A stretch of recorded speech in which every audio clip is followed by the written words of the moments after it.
Hey everybody, welcome back to my channel. So today I am going to discuss two important articles from the Hindu newspaper. The first article is about Stampede. First point. At least 8 people, mostly women devotees, died and several were injured in a stampede at Sheetla Mata Temple, Nalanda, Bihar, highlighting recurring crowd disaster risk in India at least 8 लोगों की death हुई है जिसमें से mostly women devotees हैं और इस incident में कम से कम 8 लोगों की लाइफ गई है और काफ़ी लोग इंजर्ड हुए हैं और ये सब शीतला माता टेम्पल में हुआ है। और इम्पॉर्टेंट बात ये है कि ज़्यादा विक्टिम्स विमेन डिवोट्स ही थे, जो ये शो करता है, दिखाता है कि वल्नरेबल ग्रुप्स ज़्यादा अफेक्टेड होते हैं और इंडिया में रिलीजियस गैदरिंग बहुत लार्ज स्केल पर होती है और ये इंसिडेंट क्राउड मैनेजमेंट की रिक्यूरिंग प्रॉब्लम को हाईलाइट करता है। Second point, the incident was caused by heavy rush of devotees during a religious gathering showing lack of proper crowd flow management and planning.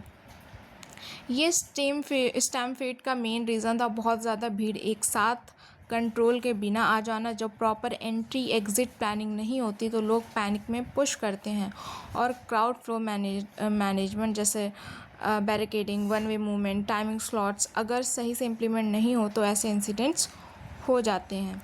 Third point, primary cause of death includes suffocation and dehydration, indicating poor emergency response system and inadequate basic facilities like water and ventilation.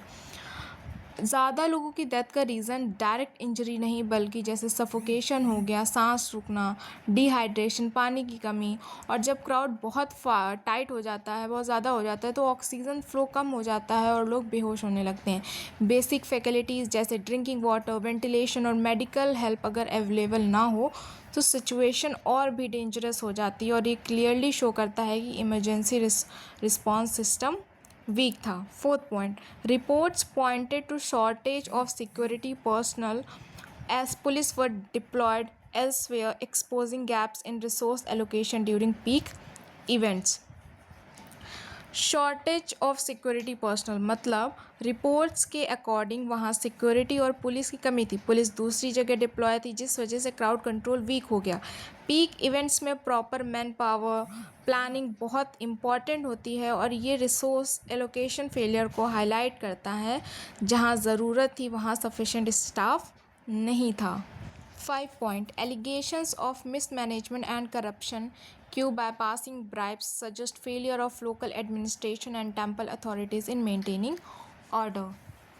इस point में बोला गया है कि Q bypass और bribe जैसे issue हुए, मतलब कुछ लोग पैसे देकर लाइन तोड़ रहे थे जिससे क्राउड इम्बैलेंस हो गया। जब सिस्टम फेयर नहीं होता तो सडन प्रेशर एक जगह पर बिल्ड होता है जो स्टैम्पेड का मेजर ट्रिगर बन सकता है और ये क्लियरली शो करता है कि लोकल एडमिनिस्ट्रेशन और temple authorities proper order maintain नहीं कर पाए थे।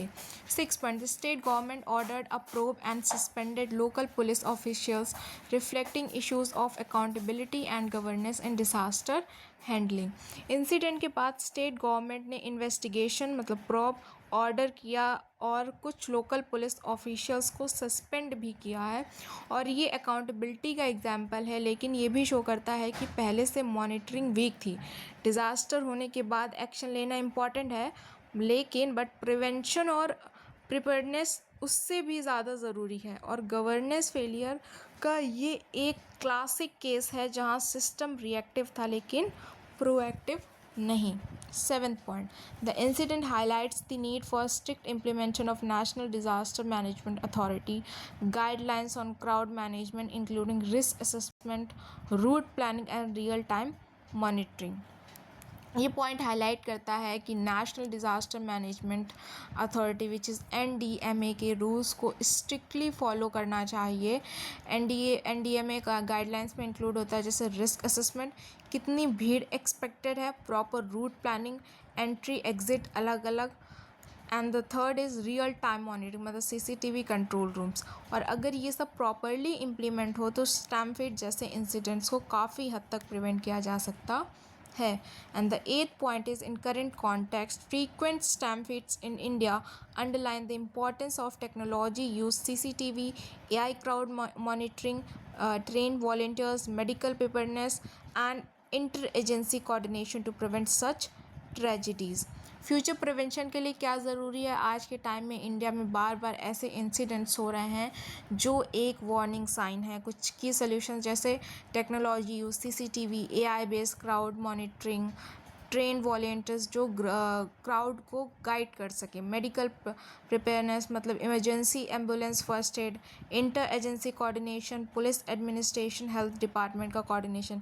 अगर सिंपल लैंग्वेज में समझे तो सिर्फ क्राउड कंट्रोल नहीं बल्कि स्मार्ट प्लानिंग, टेक्नोलॉजी, कोऑर्डिनेशन ही लॉन्ग टर्म सोल्यूशन है।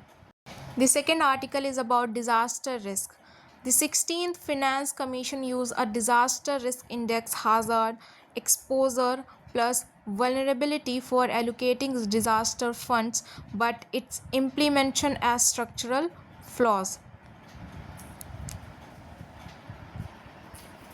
मतलब finance commission of India disaster funds allocate करने के लिए एक फार्मूला यूज़ करता है, हाजार्ड मतलब कितना डेंजर है, फ्लड, अर्थक्वेक एट्सेट्रा, एक्सपोजर कितने लोग अफेक्टेड हो सकते हैं, and the third one is vulnerability, लोग कितने वीक है कोप करने में। लेकिन प्रॉब्लम ये है कि इसका इम्प्लीमेंटेशन परफेक्ट नहीं है और ग्राउंड रियलिटी और डेटा में मिसमैच है, जिसकी वजह से फंड सही जगह तक नहीं पहुंच पाते। Second point, exposure is wrongly measured using total population whereas actual risk depends on people living in hazard prone zones, coastal, flood plains, seismic areas. Second point कह रहा है कि एक्सपोज़र का गलत मेज़रमेंट, मतलब अभी एक्सपोज़र को total population के बेसिस पर मेज़र किया जा रहा है, लेकिन जो एक्चुअल रिस्क उन लोगों को होता है जो हाजार्ड प्रोन एरियाज़ में रहते हैं, जैसे coastal areas, flood plain, seismic zones. Example में अगर लें तो एक स्टेट की पॉपुलेशन ज़्यादा है और पर सेफ़ एरियाज़ में है, और दूसरे स्टेट्स की पॉपुलेशन कम है पर हाई रिस्क जोन में है, तो करंट सिस्टम पहले स्टेट को ज़्यादा फंड दे सकता है, जो अनफेयर है। समझे। Third point, as per intergovernmental panel on climate change, exposure should reflect population in high risk locations, not entire state population. Intergovernmental panel on climate change, IPCC का view, मतलब IPCC का according exposure का मतलब होना चाहिए सिर्फ उन लोगों की पॉपुलेशन जो हाई रिस्क जोन में रहते हैं, मतलब एंटायर स्टेट पॉपुलेशन कंसिडर करना गलत है। रिस्क बेस्ड टारगेटिंग होना चाहिए और ये अप्रोच ज़्यादा साइंटिफिक और एक्यूरेट होती है। Fourth point, the current formula rewards larger population state even if their disaster risk is relatively lower, leading to inequitable fund distribution. अभी का सिस्टम लार्ज पॉपुलेशन स्टेट को रिवॉर्ड करता है, चाहे उनका डिज़ास्टर रिस्क कम ही क्यों ना हो। इससे क्या होता है कि हाई रिस्क स्टेट्स को कम फंड मिलते हैं, low risk but high population state को ज़्यादा फंड मिल जाते हैं। तो रिज़ल्ट ये होता है कि इनइक्विटेबल मतलब अनइक्वल फंड डिस्ट्रीब्यूशन, ठीक है। और ये फेडरल फेयरनेस और डिज़ास्टर प्रिपेयरनेस दोनों को ही इफ़ेक्ट करता है। 5 point, vulnerability is proxite using per capita income, which measures physical capacity not real disaster vulnerability like housing quality, health infrastructure और early warning system. अभी वल्नरेबिलिटी को मेज़र करने के लिए पर कैपिटा इनकम यूज़ हो रहा है। जो प्रॉब्लम ये है कि ये सिर्फ फाइनेंशियल कैपेसिटी बताता है और एक्चुअल ग्राउंड वल्नरेबिलिटी नहीं। रियल वल्नरेबिलिटी डिपेंड करती है जैसे हाउसिंग क्वालिटी, कच्चा वर्सेस पक्का घर हो गया, ठीक है, health infrastructure, hospital access, early warning system, मतलब पैसा is just in proportion to preparedness. और ये एक रिच स्टेट भी डिज़ास्टर के लिए वनरेबल हो सकता है अगर इंफ्रास्ट्रक्चर हमारा वीक हो।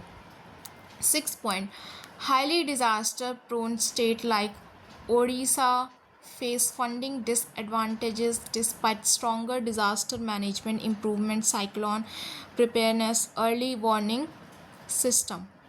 ओडिशा जैसे स्टेट जो साइक्लोन्स के लिए हाईली प्रोन हैं, उन्हें फंडिंग में डिसएडवांटेज मिलता है। आयरनी ये है कि ओडिशा ने साइक्लोन प्रिपेयरनेस और अर्ली वार्निंग सिस्टम में काफ़ी इम्प्रूवमेंट किया है, फिर भी हाई रिस्क होने के बावजूद भी उन्हें एडिक्वेट फंड्स नहीं मिलते और ये सिस्टम की अनफेयरनेस को शो करता है। 7th point, the article suggest using granular data, block level hazard mapping infrastructure, social indicators, and integrating data sets from scheme and agencies। Article suggest करता है कि ब्लॉक लेवल या लोकल लेवल डेटा यूज़ होना चाहिए। इसमें include होना चाहिए जैसे हज़ार्ड मैपिंग मतलब कौन सा एरिया कितना रिस्की, इंफ्रास्ट्रक्चर डेटा मतलब roads, hospital, shelters, social indicators, poverty, literacy etcetera, और साथ ही डिफरेंट स्कीम्स और एजेंसीज़ का डेटा इंटीग्रेट करना चाहिए और इससे डिसीज़न मेकिंग ज़्यादा एक्यूरेट और टारगेटेड हो जाएगी। And the last point is, with climate change increasing, extreme events, cyclone, floods, droughts, India must shift to a risk-based, science-driven disaster financing model and institutionalize indices through national disaster management authorities। Climate change की वजह से extreme events जैसे flood, cyclone, droughts बढ़ रहे हैं और इसलिए India को शिफ्ट करना होगा पॉपुलेशन बेस्ड मॉडल से risk based scientific driven model पर, और ये काम नेशनल डिज़ास्टर मैनेजमेंट अथॉरिटी के थ्रू इंस्टीट्यूशनलाइज करना होगा। मतलब long term policy, data as well as institution का स्ट्रॉन्ग इंटीग्रेशन भी ज़रूरी है।